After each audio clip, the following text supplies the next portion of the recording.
people have been killed and 400 hospitalized in India. 900 people have been injured in this terrible train accident that took place in Balasore. In 5 minute पहले हिंदुस्तान में एक ऐसा train हादसा हुआ जो पिछले 42 साल में नहीं। Train accident occurred in the eastern Indian state of Odisha last night. According to officials, at least तो दोस्तों, देश का इतिहास का सबसे बड़ा ट्रेन एक्सीडेंट का जो ट्रेजिडी है वो सामने आया है, जिसमें बालासोर में जो ओडिशा का जो बालासोर डिस्ट्रिक्ट है वहाँ पर जो हुआ बहुत ही दर्दनाक जैसा हाल है। 288 लोगों ने डेथ हो चुका है। ये सिर्फ नंबर नहीं है, ये लाइफ है जो आप नहीं है।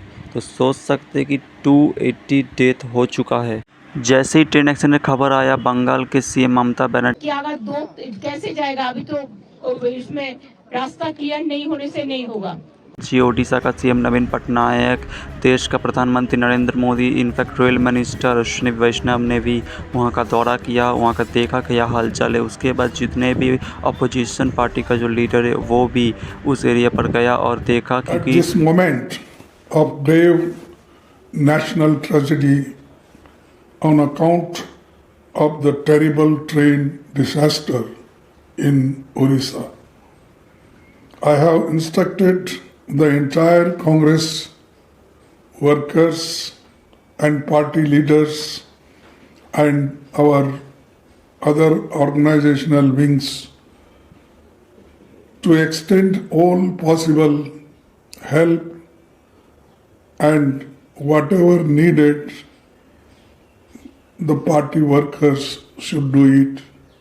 Apart from that, I also request the other organizations, NGOs, to extend their help, irrespective of political parties.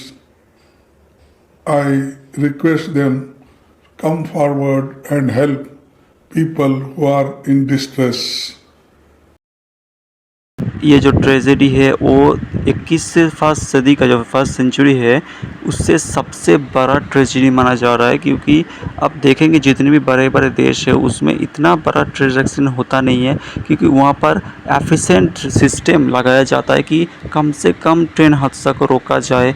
पर हमारे देश में ये काम नहीं कर पाए, क्योंकि बहुत कम टाइम में आप सुने होंगे कि कवच जैसा जो इफ़ेक्टिव सिस्टम है उसे लगाने का बात करी जा रही थी, पर नहीं करवाएगा, क्योंकि इतना स्लो काम होता है कि पूरे देश में जितने भी लाइन है उसमें सिर्फ 2% लाइन पे भी कवच सिस्टम लगाया गया है, जिसका बाद ये हादसा हुआ। इस हादसा में कहा जाता है कि एक मैन मेड डिजास्टर है, क्योंकि जो सिग्नलिंग सिस्टम था वो ब्रेक डाउन हो गया था, इसलिए जो मेन लाइन का ट्रेन था जो यानी करमंडल एक्सप्रेस वो लूप लाइन में चला गया, जिसका बाद एक बड़ा हादसा हुआ, जिसमें आप देख सकते हैं 288 लोगों ने अपनी जान गंवाया, 1000 से ज़्यादा लोगों ने हॉस्पिटल में एडमिट है, और इसमें से हो सकता है कि कुछ लोग का डेथ भी हो सकता है, क्योंकि हाँ उसका जो तबीयत है बहुत नाजुक है। तो हम ईश्वर से यही प्रार्थना करते हैं कि जल्द से जल्द सब सुरक्षित होकर अपने अपने घर लौट जाए, क्योंकि जो भी व्यक्ति उस ट्रेन में थे हो सकता है वो अपने मेडिकल ट्रीटमेंट के लिए जा रहा था, कोई काम के लिए जा रहा था। तो ये बहुत बड़ा ट्रेजेडी था, क्योंकि ट्रेन होता है इंडिया का लाइफलाइन, और इंडिया में जितने भी लोग सफ़र करते हैं उसमें सबसे ज़्यादा प्रेफर किया जाता है ट्रेन को, क्योंकि ट्रेन एफिशिएंट होता है। और सबसे बड़ा बात ये है कि ट्रेन में जाने के बाद आपको जो टाइमिंग और डेस्टिनेशन है बहुत जल्द मिल जाता है, क्योंकि ट्रेन हर एक शहर से टच होकर निकलता है। तो रेल नेटवर्क इंडिया का बिगेस्ट नेटवर्क माना जाता है।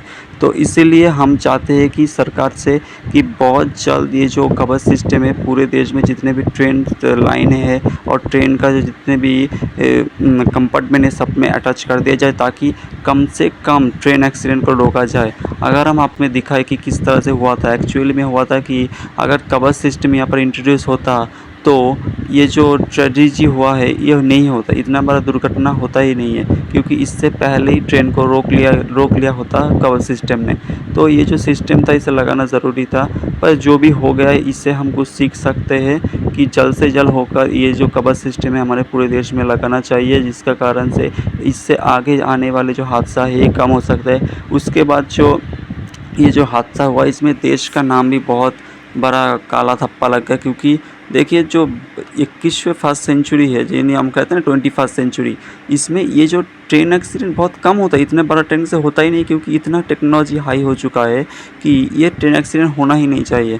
पर काश हमारे देश में भी ऐसा होता, पर नहीं हो पाया, क्योंकि हमारे देश में जो ये जो सिस्टम इंट्रोड्यूस करने का जो टाइम है बहुत डिले चल रहा है। क्योंकि सोच सकते हैं कि हमारे देश में कितने लाख लाइन किलोमीटर लाइन हुआ है, पर इसमें सिर्फ 2% लाइन पे भी ये जो इंट्रोड्यूस करवाया गया, जिसका कारण यह हुआ। पर जो भी है, जल्द से जल्द सरकार को काम होना चाहिए। पर रेस्क्यू काम में भी NDRF, आर्मी, एयरफोर्स और जितने भी पुलिस प्रशासन और वहाँ का स्थानीय जो जितने भी जनता है, उन्होंने हाथ बटाया, जिसका कारण जितने भी लोगों को निकाला गया, गैस ट्रेलर से कटकर ट्रेन का कमरा को काटकर उसे निकाला जा रहा है। क्योंकि बहुत सारे लोग अभी भी दबे पड़े हुए हैं। पर जो भी है, हम चाहते हैं कि जल्द से जल्द इस रेस्क्यू ऑपरेशन कंप्लीट कर लिया जाए। उसके बाद एक जांच कमेटी बैठाया जाए, किसका गलती था, कैसे हुआ, यह पूरा डिटेल से बताया जाए। जिसका कारण हम चाहते हैं कि बहुत जल्द इसका जो खुलासा है, ये सेंट्रल गवर्नमेंट और रेल मिनिस्टर के द्वारा किया जाए।